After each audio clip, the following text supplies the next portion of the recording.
Everybody loves the idea of living on Lake Lanier. However, nobody tells you these 5 things that you need to know before you live on the lake. Number 1, and arguably the biggest thing to know, is that the Corps of Engineers owns the entire shoreline and a lot of the land that leads up to the lake houses. Now what that means is that you are very limited on what you can do on the Corps' property. So before you go making trails, before you go cutting down trees or driving golf carts across the land, it is very important to know what you have a permit to do and what you are allowed to do before you live on the lake. The second thing you'll want to know is that docks are also extremely regulated on the lake. Whenever you own a house on Lake Lanier that comes with a dock, you will have a dock permit that is going to be started over, not carried over, whenever you purchase a home. Now, on that dock, you are going to see whether you are permitted for a single slip or a double slip, and usually it is really hard to get those kind of things changed. So if you have a single slip and you want to upgrade to a double, that is a very hard process to undergo.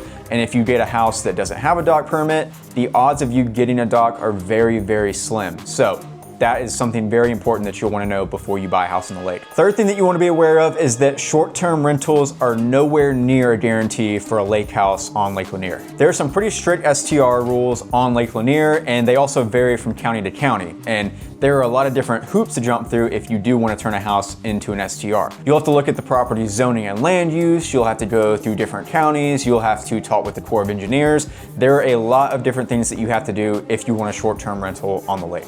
Fourth thing that you want to be aware of is that water level is very, very important. So some houses have legitimate deep water access, you've got 10+ feet of water, and then other houses are so shallow that whenever the lake gets a little low, your dock is going to be sitting on dry land. And then also remember, if you want a flat lot, that may also mean that you don't get as deep of water. If you have a steeper lot, that means you might have deeper water. The fifth thing that you'll want to know before you buy a house on the lake is that you do not have to have a private dock to really experience lake living. Many communities like Dawson Point over in Dawsonville or Marina Bay over in Gainesville give residents access to what is called a community dock. Now, community docks are typically a good bit cheaper than having a private dock. They're a lot less upkeep, and they're just a lot easier to manage as well. So these give you access to your boat, you still get access to all the lake living, but you have a lot less headaches, a lot less upkeep, and you can typically come in at a better price point. Let us know down below what you think of this list, and if you need any help getting into a house on Lake Lanier, or you just want to talk, shoot me a DM.